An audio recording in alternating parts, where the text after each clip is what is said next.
अच्छा बताएं, रमज़ान जब भी आता है महंगाई का एक तूफान वैसे ही है, लेकिन रमज़ान में ख़ास तौर पे एक तो माइंडसेट है हमारे यहाँ कि पूरा मुनाफा कमा लें और फिर हर चीज़ जो भी है जिसका जितना बस चलता है उतना मतलब वो कर देता है उसको। और दूसरा जो निज़ाम है हमारे यहाँ प्राइस कंट्रोल का, वो वैसे तो एक्टिव है ही नहीं, और ये मसनूई जो है ना उसको एक्टिव किया जाता है रमज़ान से पहले, लेकिन वो फिर भी अमल दरामद नहीं करा पाता। क्या कहेंगी, महंगाई कितनी है और उसको किस तरह से कंट्रोल किया जा सकता है? देखिए, औज़ुबिल्लाहि मिनश्शैतानिर्रजीम, बिस्मिल्लाहिर्रहमानिर्रहीम। पहले मैं ये कहूँगी कि खुशकिस्मती से जो है हम वो एक उम्मत मुस्लिमा के मुल्क में हैं। हमारा वतन अज़ीज़ जो है वो ला इलाहा इल्लल्लाह की बुनियाद पे बना है, और बदकिस्मती ये है कि जब हमारा रमज़ान आता है तो इस वक्त हमें सब्सिडी देनी चाहिए, ऐसे बाज़ार लगाने चाहिए जिनमें जो है आवाम को रिलीफ मिले, मगर उसमें ये होता है कि हमारे आवाम जो कि पथारे लगा रहे होते हैं और जो है वो फ्रूट बेचने वाले लोग होते हैं, वो कहते हैं इस वक्त हमारा जो है ये पीक टाइम आ गया है, हमें ईद के लिए अपना जो है वो खूब सारा आमदनी का इजाफ़ा कर लेना चाहिए ताकि हमारे बच्चों की ईद बेहतरीन हो सके। मगर ये भूल जाते हैं हम कि वो आवाम जो गरीब है, जो महंगाई की पिसी हुई है, वो क्या करेगी। वो यही करती है कि ज़ाहिर सी बात है, अगर जब ये सोचते हैं कि अब अफ्तारी के लिए हम कोई जो है फ्रूट ले लें हम अपने बच्चों के लिए, तो उनकी पहुंच से बाहर होती है।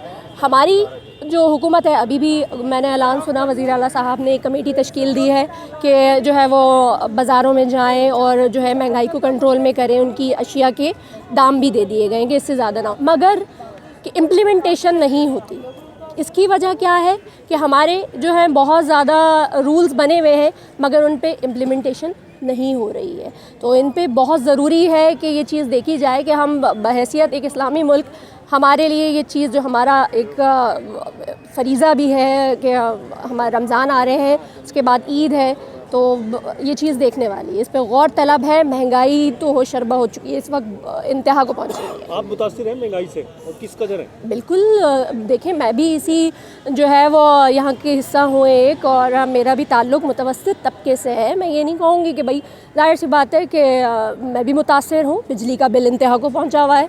बिजली का जब बिल आता है तो एक टेंशन होती है कि जी बिजली का बिल, अब तो गैस वालों ने भी जो है वो आवाज़ उठानी शुरू कर दी है कि हम क्यों पीछे रहें, और जो है वो कोई चीज़ पीछे नहीं है, हम भी इसमें शामिल हैं। बिल्कुल ठीक है।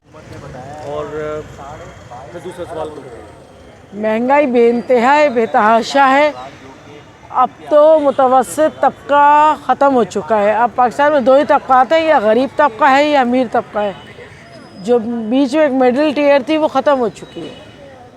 ये रमज़ान में इतनी महंगाई जो है, मुनाफाखोर भी खड़े हो जाते हैं, और फिर वैसे तो ये उसको कंट्रोल भी करने के लिए एक ऐलान हर दफ़ा हर रमज़ान में होता है कि भाई प्राइस कंट्रोल कमेटीज़ बना दी, वज़ीर ने बनाई है, प्राइस कमेटी बनाई है, और कमिश्नर कराची जो है ना वो रिश्वत का बाजार सरगर्म करने को कमेटीज़ बनाई जाती हैं। वज़ीर आला साहब की बनाई हुई कमेटी छापे मारेगी, चालान करेगी, 1 लाख रुपये चालान करेगी और 60-70 हज़ार रुपये रिश्वत लेके और छोड़ देगी दुकानदारों को।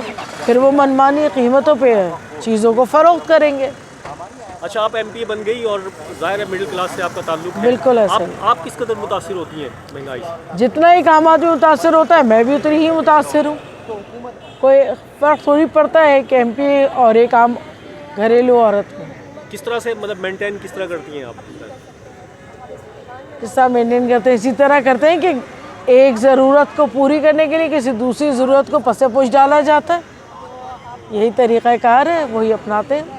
ठीक है, थैंक यू, शुक्रिया। रमज़ान की आमद है जी हाँ। ठीक है। जब भी रमज़ान आता है महंगाई का तूफान खड़ा हो जाता है, फिर थोड़ा सा हुकूमत से जो है ना थोड़ा सा इकदाम, अभी भी वज़ीर आला साहब ने एक कमेटी बनाई है प्राइस कंट्रोल के लिए अशिया की।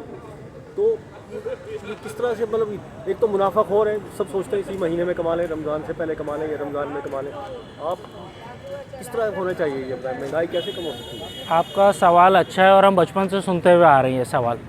ये रमज़ान हर बार आते हैं और नई नई कमेटियाँ बनती हैं, बजट बनता है, अरबों खरबों रुपए के राशन अनाउंस होते हैं।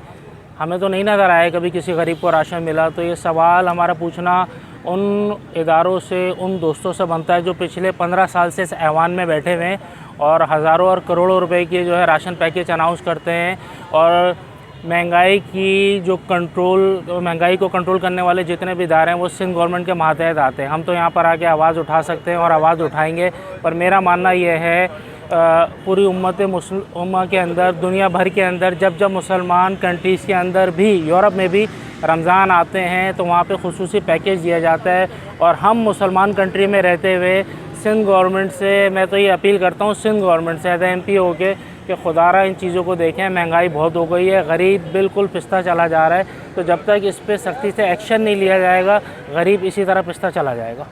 आप किस कदर मुतासिर होते हैं महंगाई से? देखिए जी, हम भी उसी, ज़ाहिर सी बात है, आवाम के बीच में से हैं ना, हम भी उसी तरह मुतासिर हो रहे हैं। अभी मुझे बताया गया भाई प्याज 300 रुपये किलो प्याज हो गई है। टमाटर की प्राइस देखें, दालों की प्राइस देखें। एक गरीब आदमी या मिडिल क्लास आदमी जो 25, 30, 35 हज़ार की सैलरी में उसकी जो इनकम है, उसके बच्चे हैं, उसकी फ़ीस है, महंगाई आपके मेरे कैसे सर्वाइव होगा? मेरा मानना ये है कि ख़ास तौर पे रमज़ान के अंदर कोई ऐसे पैकेज का अनाउंस किया जाए। दूसरा, जो हमारी सैलरीज़ हैं, जो एक गरीब आदमी की सैलरीज़ है, उसको एक प्रेसाइज सेट किया जाए, आया वो 35 हज़ार है, 50 हज़ार है, ताकि जो गरीब आदमी है, सफ़ेद पोश आदमी है, उसकी भी दिल आज़ारी ना हो सके। शुक्रिया। ठीक है, थैंक यू।